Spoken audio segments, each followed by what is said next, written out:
what are the key building blocks? 5 major types of business transactions. Let's start with the first set, which is trade-based. And remember how I was mentioning before, a Murabaha contract? It's a cost plus resale. So let's say, for example, I buy the watch example. I bought the watch for 300 bucks. Now I add $100 of profit that I want to make. I turn around and I sell it to somebody for 400. I made $100 profit. That's cost plus resale. Now, there are some distinct rulings on this as well, where if I mention my cost, I better be right.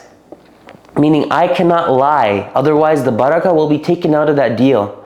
Now, if I'm saying to someone that I'm selling that watch to, for example, hey brother, I'm not making enough profit off of this. Could you give me a little bit more? Now, you also better be right on that point, but keep in mind, profit is subjective relative to the cost of the item. Now, for example, I'm making $100 off of a $300 item that I bought. Is 33% margin really, really good? Yes, that is a very healthy margin, right? That is permissible as long as you do not tell the opposing party, oh, this is what I bought it for and this is what I'm selling it to you for. In modern day context, that's not really too big of a deal, but where you see this a lot is in Middle Eastern countries, or even North African, or even in the Indian subcontinent, where people negotiate and nickel and dime in many, many different scenarios, whether it's clothes, whether it's common goods, and you will have this back and forth, right? Where there's lots of bargaining happening, so to speak, which make it very, very unique in that sense. Something that you purchase in advance is another type of business transaction. It's known as a Salam contract. Buy now, and then seller delivers it later with strict guidelines. A good example of this would be, let's say, for example, I'm a strawberry farmer. I'm selling strawberries to a smoothie operator or a smoothie company. I might take the 50% payment up front. The strawberries haven't been grown yet, and I deliver them once the strawberries have been grown. Now, a couple of things here. This kind of contract is a form of credit. Does it have a stipulated rate of profit? Yes. Does it have a stipulated time of payment and delivery? Yes. So in general, most of these contracts are permissible. Again, I would ask you, if something seems a little bit off, go ask a scholar. I am not a scholar, again, though I will do my best to educate you to the best of my ability. And then a manufacturing or building contract, commissioning something to be built, for example, like the Burj Khalifa, or maybe if you're in the United States, the World Trade Center, or maybe, I don't know, a park or something else along those lines, or maybe like a 20-foot or 40-foot transportation container, right? These are known as istisna. Istisna is what it's known as, and these are useful for manufacturing and construction like projects, whether they're real estate or anything else. Now, there is another broad-based business transaction type, which is a lease-based, and these are known as ijara contracts. These like, for example, use them to like, think of it like a rent. Like, somebody else owns the house that you're currently renting, townhome, apartment, you name it, and you are paying that landlord a dollar amount, a stipulated dollar amount.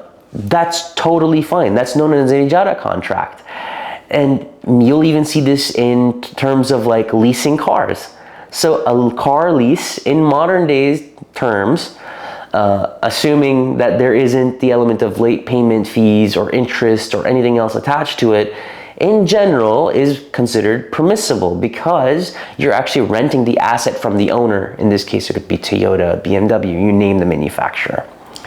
Now, let's move on to the next transaction set or types, which are partnership and equity-based. These are probably the most common and simple because It's who owns the underlying asset.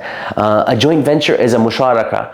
And so that's where both people invest into a business, and profit is based off of the agreement and loss is distributed based off of the capital ratio. So for example, let's say you and I own a car dealership. I put up 50% of the money, you put up 50% of the money. Now what happens is that profit is distributed based off of that 50% agreement. Now let's say, for example, I'm actively working in the business. Now that makes it a little bit different. I'm then owed a salary too, right? So that has to be stipulated and agreed upon almost on a per annum basis, because obviously the cost of goods in modern day times keeps on going up and up and up. And if you're making more profit and the cost of goods are going up, generally speaking, margins will also increase, and therefore a raise would be then justified. And this is assuming that the business is doing well, and then you have systems in place in order for this to occur. There are multiple different types of musharaka. The kind that's utilized for homes is a musharaka mutanaqisa shirkatul milk. You can do some raw research on it online. Amja has a bunch of fatwas regarding Islamic home financing. I would generally say go read those. If you want me to go do a greater deep dive, I'm more than happy to do so. Put it down in the comments section down below, or shoot us a message, or email us, or shoot us a DM on Insta. Happy to answer those questions. Now, capital and management is known as a mudaraba, right? Where an investor provides a capital, the operator manages, and profit is then shared. So in the example before, where I was talking about a musharaka shirkatul aqd, which is a 50% partnership, and shirkatul milk is a declining balance co-ownership type agreement, which you'll see in mortgages. But in the mudaraba example here, a mudarib, right, is the rabbul mal, meaning the person who owns the capital. He is contracting out work to be done by someone else, and he is taking on that risk of not earning or earning a profit. But the operator is still paid. So in that example of where I was operating that car dealership, that theoretical car dealership, you can actually have multiple agreement types integrated into one aggregate agreement. Although it does muddy the water, as long as the agreement is very clear and straightforward, that is the best kind of contract. Try to keep your contracts as simple as possible. Try to not increase complexity. Remember, simple scales, complexity fails. Just a good saying to keep in mind. Now, you have an additional business type, which is a fee or agency based. One is known as a wakala, which is an agency. Someone acts on your behalf for a fee. A good example of this would be like an attorney acting on your behalf to defend you from a traffic violation, or maybe you're being sued by somebody and you're either the plaintiff or the defendant, and the attorney needs to represent you. That is a wakala. That is a agency-based fee. And then a success fee, a ju'ala. It's a payment upon achieving a defined outcome, right? So like, for example, let's say I'm a photographer, right? I perform the services, right? Now, because I've completed and I successfully did everything and it's to your liking, now I'm due a success fee. Or in the case of an attorney, again, like a personal injury attorney, a good example would be of a personal injury attorney where they do not get anything until they actually win something for you in court. One thing to keep in mind is that labels don't necessarily make things halal, right? The actual contract terms and how you execute a contract, and if a contract is unfair, always remember that Allah is the third partner in all of your contracts.